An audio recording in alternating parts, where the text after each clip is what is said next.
Lektira Trojica u trnju. Prepričavam roman Trojica u trnju. Moj kratak sadržaj stane nekih 20 minuta. Na kraju videa je zaključak s idejom i analizom, pa obavezno ostanite do kraja.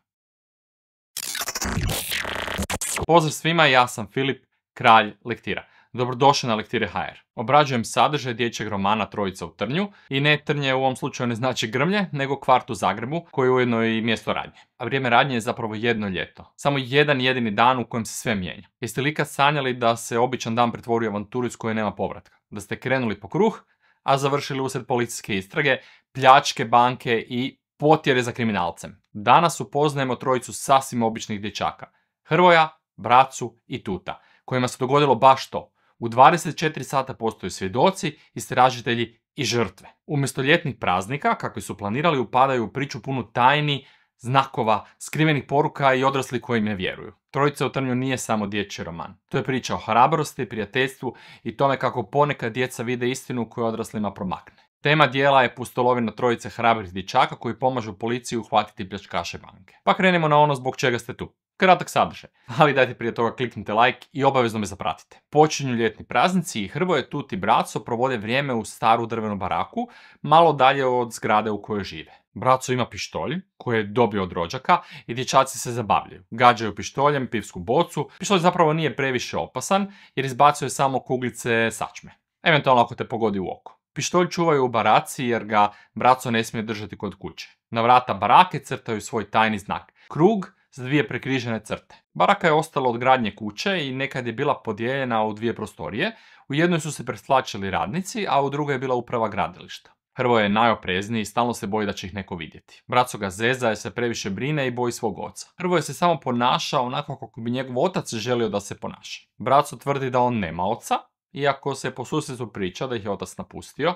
Ponovo se oženio i sada živi u Vinkovcima ili možda Vrpolju.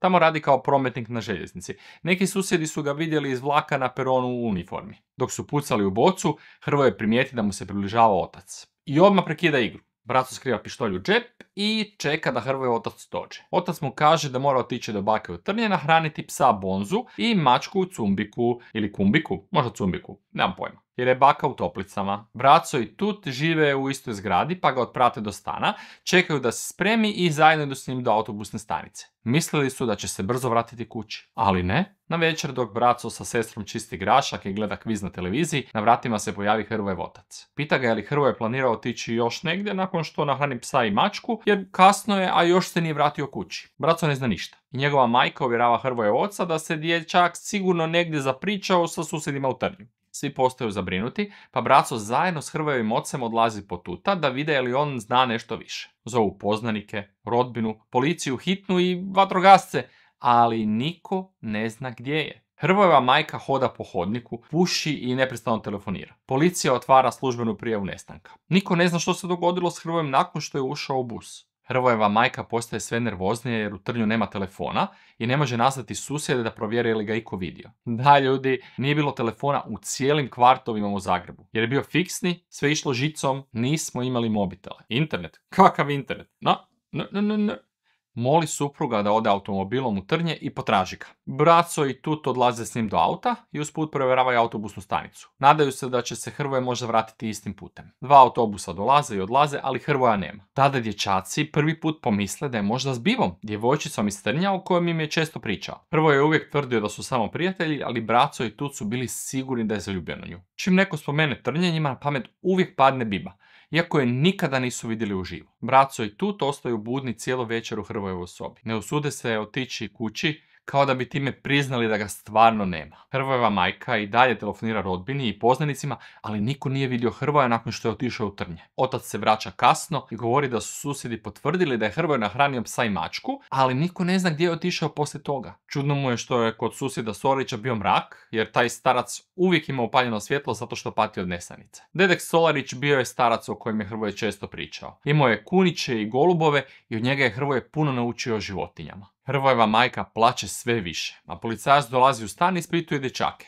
Traži da mu ispričaju sve što se toga dana događalo. Tut u jednom trenutku spomene da su pucali iz pištolja, pa Braco mora objasniti o čemu se radi i gdje drže oružje. I da to zapravo nije pravi pištolj. Policajac samo kimne kao da je to nevažan detalj. A stvarno i je. Policija na kraju zaključi da Hrvoje nije imao razloga da pobjegne od kuće, jer ima dobre ocjene, a nije se ni posvađao s roditeljima. Volio je pustolovine, ali ne baš toliko da pobjegne od kuće i nikome se ne javi. Ispada da je Hrvoje nestao protiv svoje volje. Nešto ga je spriječilo da se vrati. Jel možda otet? Dječaci zajedno prespavaju u Hrvojevoj sobi, ali ne spavaju stvarno. Ujutro slušaju razgovor roditelja i saznaju da se u novinama piše o pljački banke u Trnju. U dnevnoj sobi sjede Hrvojevi roditelji, Bracina majka i Tutov otac. Hrvojeva majka im priprema doručak, a Braco uzima novine sa stola kako bi prelistao u kuhinji za doručkom. Dječaci u novinama pronalaze članak o prometnoj nesreći kod koncertne dvorane, a zatim i o pljački u Paromlinskoj ulici oko 19 sati. Braco zaključi da je Hrvoje u to vrijeme bio tamo jer je otišao autobusom u Trnje negdje oko 6:20, znači taman. Dječaci odluče otići tamo da saznaju nešto više. Nisu se ni umili, ni oprali zube i zato su se osjećali još važnijima. Trebalo je tražiti Hrvoja, ne? Na ulici nailaze na susjeda Cvika. On ih pita jesu li pronašli Hrvoja, ali oni mu ne žele reći ništa više od onoga što već zna. Tut promatra kako Cvik džepnim nožićem rezucka vrbove grančice. Pravi svirale i šarene štapove. Jedno sviralo je dao Tutu. Dječaci odlaze na autobus i voze se do koncertne dvorane. Zatim nastavljaju pješice niz nasip prema malim kućama u Paromlinskoj ulici. Na početku ulice nalazi se banka, a ispred nje stoji policijski kombi i znak da je zatvorena. Braco i Tut se gledaju jer im je sada još jasnije da je pljačka stvarna i da se dogodila baš ovdje, gdje je Hrvoje bio jučer. Dolaze do kuće Hrvojeve bake. Bila je žuta i imala 4 prozora prema ulici. Jedna od većih u ulici. U dvorište se ulazilo kroz uska vrata nad kojima su se nadvijali jorgovani. Pas Bonzo čeka u dvorištu. Tut se boji psa pa mu baci bonbon dok Braco provjerava bravu na šupi. Sve izgleda normalno. U dvorištu se pojavljuje debela susjeda koja im govori da je Hrvoje došao sinoć u 9:30, nahranio psa i mačku i onda svratio do susjeda Solarića. Solariću je pozlilo i dobio je srčani udar, pa je Hrvoje pozvao susjede, Solariću su odvezli u bolnicu, a Hrvoje je otišao s njim. Susjeda im predlaže da odu u bolnicu i raspitaju se. Dječaci čekaju da provjeri u koju bolnicu je odvezen Solarić. Dok čekaju, preskaču ogradu i ulaze u Solarićevo dvorište. Golubovi tužno guču, pa im Braco baci zrnje koje je pronašao u vrećici. A Tut bere travu za kuniće. Dječaci razmišljaju zašto je Hrvoje ostao u Trnju sve do 9:30. Susjeda se vraća u pratnji nepoznatog muškarca. To je susjed Valent. Isti onaj koji je odvezao Solarića i Hrvoja u bolnicu na Šalati. On se odmah vratio kući, a Hrvoje je ostao u bolnici i rekao da će nazvati roditelje. Htio se uvjeriti da je Solarić dobro. Dječaci se vraćaju u Solarićevo dvorište, ali Braco slučajno pritisne kvaku i shvati da su vrata kuće otključana. Tut oklijeva, ali ipak ulaze unutra. U kuhinji je nered. 2 šalice za čaj, novine na stolu, započeta partija šaha. Na stolu leži papirić s crtežom muškarca s brkovima, raščupanom kosom i 4-tastom bradom. Tutu nije jasno zašto je crtež važan, a onda mu Braco pokazuje u kut papirića. Tamo je ucrtan njihov tajni znak. Krug s 2 prekrižene crte. Braco zna da je to ostavio Hrvoje. Na crtežu su bile neobične 2 stvari. 2 strelice. Jedna usmjerena prema čovjekovom oku i na njezinom kraju piše zeleno, i druga prema brkovima. Pokraj nje piše plavo. Jel to znači da ima zelene oči i plave brkove? Dječaci zapisuju sve što vide i odlaze prema tramvajskoj stanici. Voze se do bolnice na Šalati. Na ulazu im portir kaže da su poslije tek popodne, ali kad spomenu Solarića, pita ih jesu li oni prijatelji dječaka. Kaže im da je jutros bila policija i ispitivala se za njega. Šalje ih sestri Faniki. Sestra Fanika im govori da je Hrvoje zaspao na klupi u bolnici i otišao tek nakon ponoći. Rekao je da će u prizemlju nazvati roditelje. Činilo je se da je zabrinut i da se osjeća krivim. Na hodniku ih zaustavlja liječnik Peterlić. On im kaže da je Hrvoje jutros bio ovdje i da mu je ostavio poruku za njih. Da danas svakako dođu u Trnje jer je na tragu nečem velikom. Liječniku ništa nije bilo jasno. Misle da je to dječja igra. Dječaci se spuštaju do odjela i kroz staklo gledaju Solarića. Liječnik im govori da će se oporaviti. Zamoli ih da ga obavijeste kad pronađu Hrvoja. Nakon toga odlaze tramvajem nazad prema koncertnoj dvorani i ponovo prolaze pokraj banke. Pokušavaju zamisliti što je Hrvoje vidio i zašto se skriva. Odjednom se pred njima stvori djevojčica s pletenicama. To je Biba! To je Biba! Kaže da je vidjela Hrvoja jučer oko 7 na autobusnoj stanici, kad je stigao u Trnje. Ona inače tada s mamom ide na ribnju. Braco i Tut je prepričavaju sve što znaju. Ona sluša, ali ne zna ništa više. Odlaze zajedno prema kući Hrvojeve bake. Tut primjećuje da je na ogradi sada ucrtan njihov znak, iako ga jutros nije bilo. To znači da je Hrvoje bio tamo poslije njih. Dok Braco to objašnjava Bibi, Tut slučajno pronalazi ključ bakine kuće na stalku za cvijeće pored ulaznih vrata. Biba ostaje vani, a Braco i Tut ulaze. Pregledavaju kuću i Tut u smočnici pronalazi stepenice koje vode na tavan. Braco se penje i nalazi improvizirani ležaj, kao da je neko tu nedavno spavao. Na podu je ucrtan isti znak. Braco shvaća da je se Hrvoje skrivao na tavanu, a ne ulazio u kuću. Otkrivaju poštanski sandučić s unutarnje strane ulaznih vrata. U njemu je novi crtež istog muškarca, ali sada je ispod natpis "Slijedite ovog muškarca", a na poleđini zmija tetovirana na lijevoj podlaktici. Braco prepoznaje Hrvojev rukopis. Evo nas na pola puta, vrijeme je za pauzu. Dok ja pijem vodu, vi nabacite jedan like i zapratite me, jer ako vam ja neću prepričavati knjige, ko će?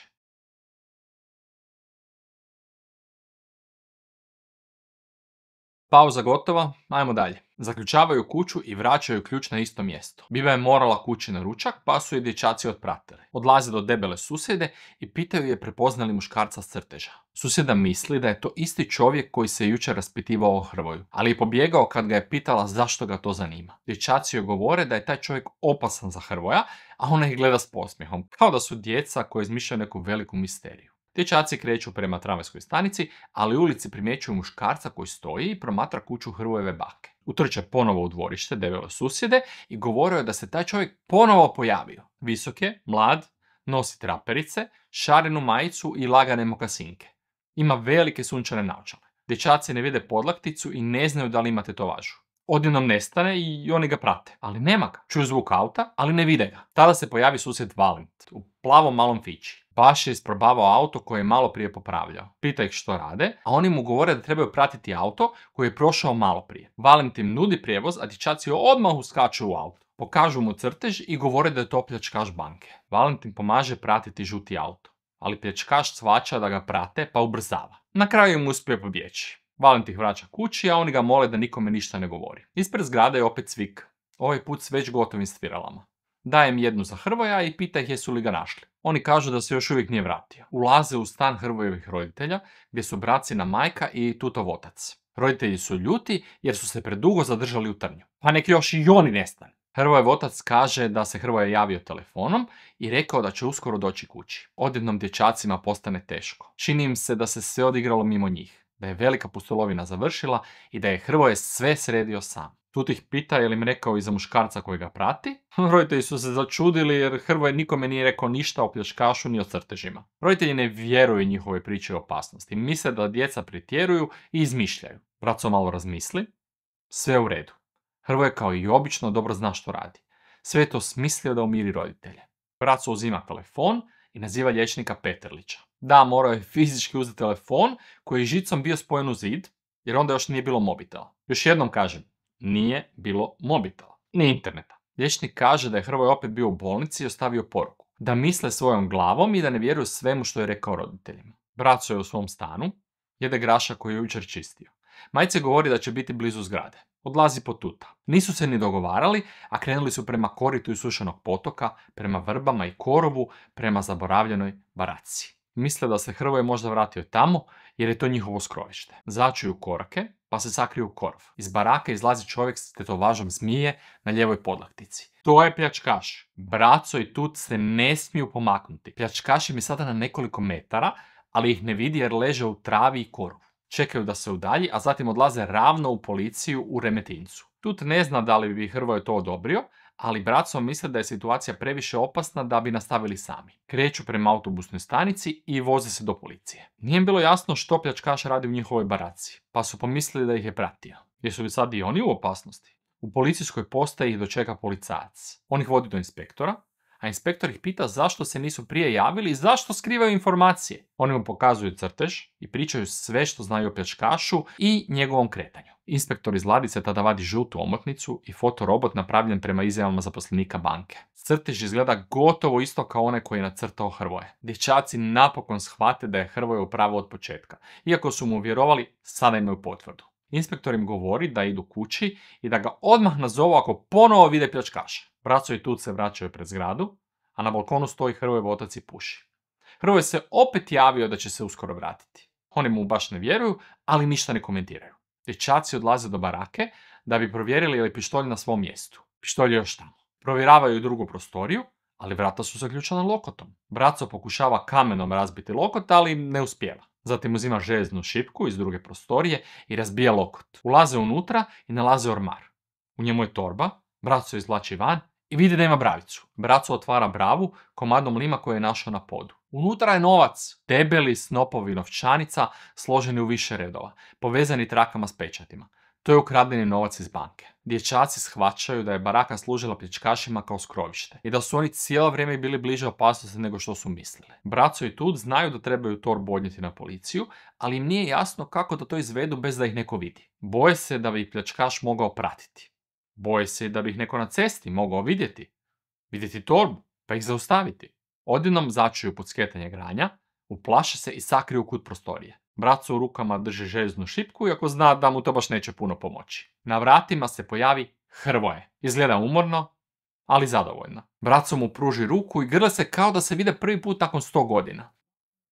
Tud skače od uzbuđenja i stalno ponavlja da je znao da je Hrvoje živ. Hrvoje kaže da nema vremena za objašnjavanje i pita ih jesu li pronašli novac. Kaže im da sve moraju brzo jer je pljačkaš blizu. Braco ga pita zna li zašto je pljačkaš sakrio novac baš u njihovoj baraci, a Hrvoje odgovara da je pljačkaš imao pomoćnika u Dugavama. Prije nego što kaže ime pomoćnika, opet se začuje pucketanje. Dječaci se sakriju u kut. Na pragu stoji susjed Cvik.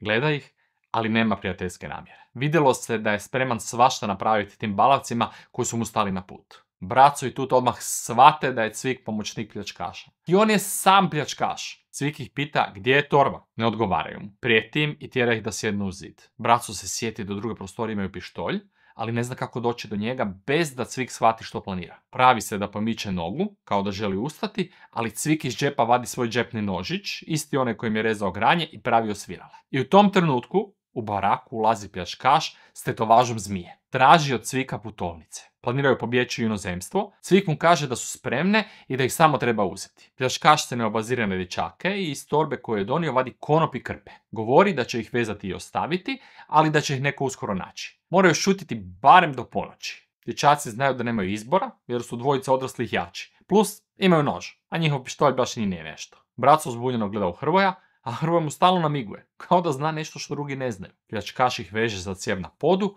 i ugura krpe u usta da ne mogu vikati. Pljačkaši izlaze, zaključavaju vrata i zakucaju ih čavlima izvana. To sad stvarno izgleda kao tužan i neslovan kraj njihove pustolovine. Zatim se začuje glasno lomljenje grana. Čuje se glas koji naređuje da stanu ili će pucati. Odjednom neko udara u vrata barake i čavli ispadaju. Unutra upada policija. Iza njih ulazi i Biba. Inspektor naredi da ih se odveže. Hrvoje govori braci da je otišao do Bibe i rekao je da ode po policiju jer on nije mogao otići sam, vidio bi ga Cvik. Cvik je znao da ga je Hrvoje prepoznao u automobilu za vrijeme pljačke, vidio je tetoviranog pljačkaša kako ide prema baraci i shvatio gdje su sakrili novac. Nije htio ići na policiju jer bi sve predugo trajalo, pa je odlučio uzeti stvar u svoje ruke. Dječaci izlaze iz barake i vide da je oko njih cijela skupina policajaca. Jedan auto blokira drugi, ljudi stoje na cesti, balkonima i gledaju. Pljačkaši su uhvaćeni i sve je gotovo. Hrvojeva obitelj dolazi čim čuje vijest, a i roditelji dječaka. Dječaci ulaze u auto i vraćaju se kući. Kod Hrvoja je slavlje. U stanu su roditelji, susjedi, policija, novinari, svi ih ispituju, ali niko im ne zamjera što su sve ovo pokušali riješiti bez odraslih. Hrvoje govori braci što se zapravo dogodilo kod Solarića.